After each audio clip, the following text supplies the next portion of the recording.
Okay, I think we'll get started. So today we're going to talk about angular momentum and specifically conservation of angular momentum. We've talked now a bit about Noether's theorem throughout the course and this idea of invariances giving rise to conservation laws. And the last of these is rotational invariance. So physics is the same here as if we rotate. And so that invariance through Noether's theorem gives rise to conservation of angular momentum.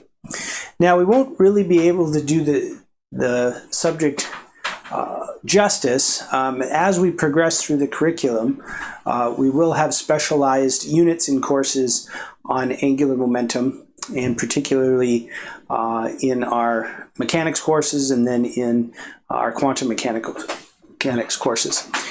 So today we're just going to talk more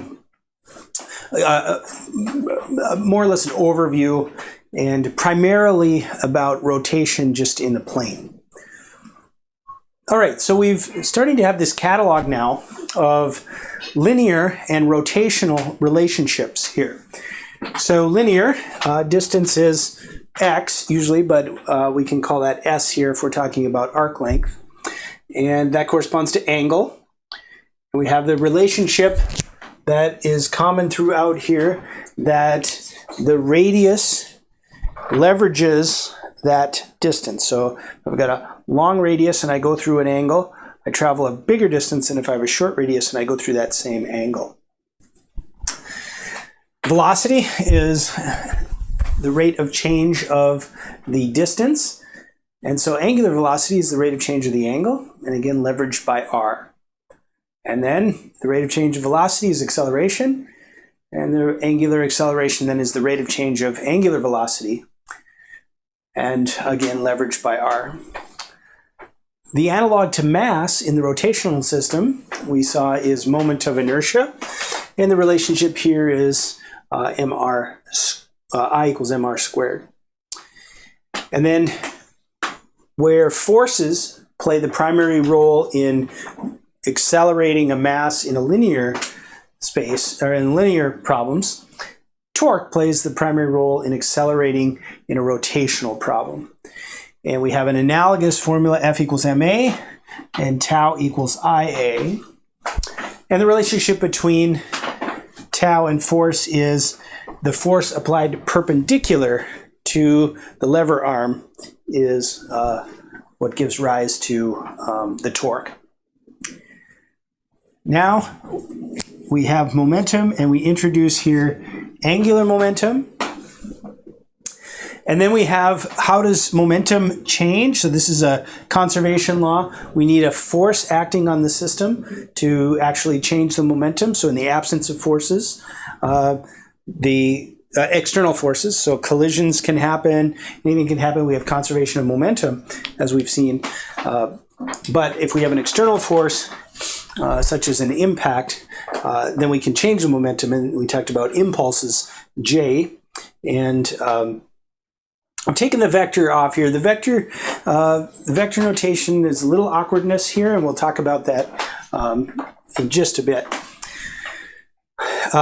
So then the impulse, the rotational impulse, which I don't know if it has a letter associated with it in a that's typically used. I'll just use J again, so an impulse can initiate a rotation. So that would be a average torque over time, and that will give rise to a change in angular momentum. Now here's this idea with the vector. We really need 3 dimensions to talk properly about angular momentum. Even though if we have rotation, we can always, whatever this rotation is, we can always choose a plane so that that is rotating in, say, the xy plane. But the direction of the angular momentum is actually obtained by the cross product. And if you haven't had vector calculus yet, then this will be a little foreign to you. But the idea is that, or the result of this, is that if we're rotating, right, in any direction, I can choose a plane And if I use my right hand and I curl my fingers in the direction of the rotation, then the angular momentum is going to be, that will give me the direction the angular momentum is pointing. So the angular momentum points perpendicular to the plane of rotation. And so you can't really technically talk about such a vector if you're living in a 2D world. So if we're stuck in a 2D space, we have to think about angular momentum a little bit differently. It's more naturally just works in three-dimensional space as the vector cross product.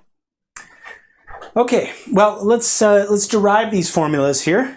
These formulas that we see here. So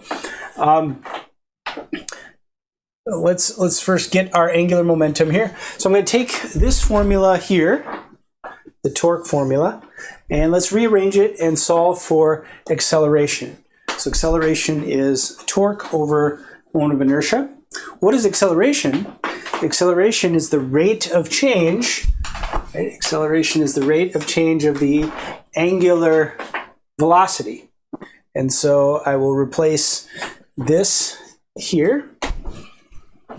Now I'm going to bring the dt up here and the I over here, and I get I d omega equals tau dt. Now I'm going to look for the analog here in what we've seen before. If we have a force for a small time, and we've used, you can, if you haven't had calculus, just think of it this way, as we have before. The average force over a macroscopic time is dp, right? And you can think of this as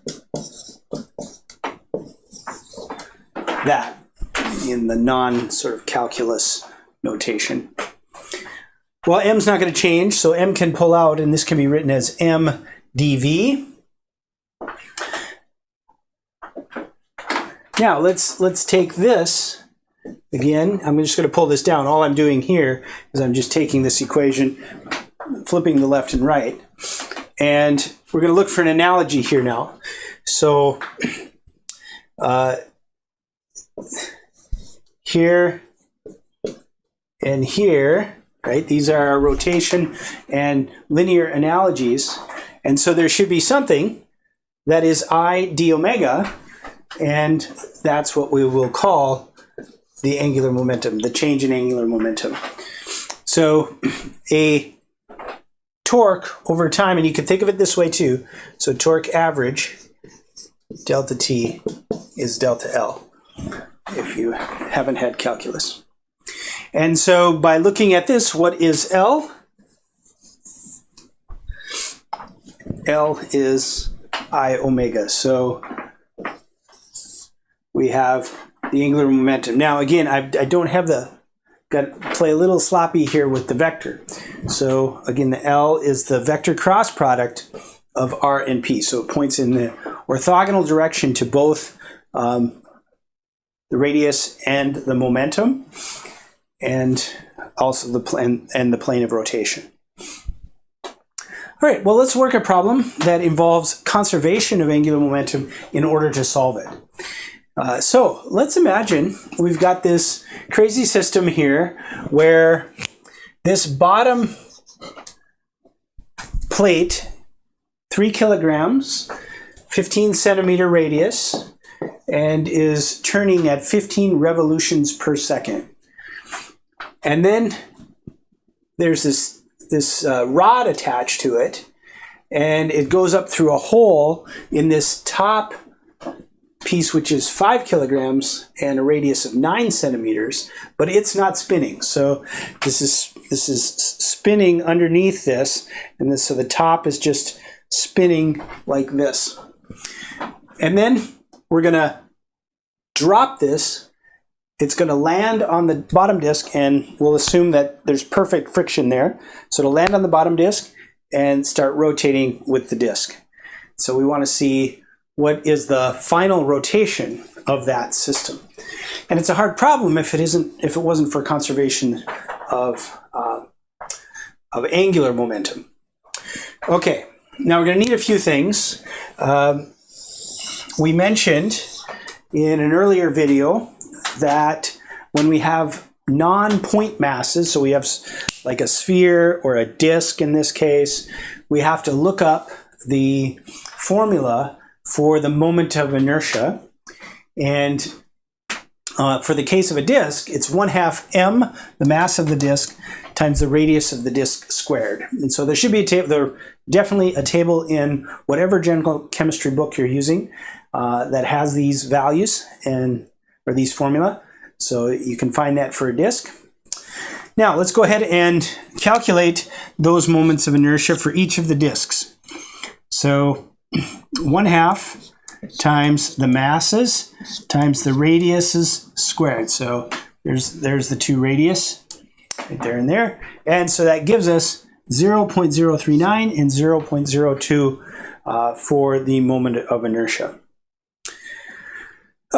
We could work in radians and revolutions per second, that's no problem. But oftentimes we want to connect this to the actual omega, which is in radians per second. So if we simply multiply by 2 pi, that will give us radians per second. And now here it is, right here. This is the conservation of angular momentum statement, that the angular momentum of disk 1 and disk 2 must equal the angular momentum of the whole contraption after this has fallen onto the disk. So let's write the left-hand side. So here's L1, and then here's L2, and that's 0 because it's not moving. So there's no angular momentum there. And then L12 is going to be the total mass. So now the mass is, or not mass, moment of inertia. Now the moment of inertia just adds, and then that will be being multiplied by the angular velocity. So we can solve the right-hand side to get 3.67. We can solve, we can just add these two together and then solve for omega 1, 2. And we get 61.95 radians per second, and that is 9.9 revolutions per second. Okay. So this is one problem with angular momentum. I encourage you to work through the problems in your physics book, and we'll probably have some homework problems here too, that you can get more practice with this. We're not going to talk as much about it here in the lectures, but important to get it down, and you can get it down by practicing these types of problems.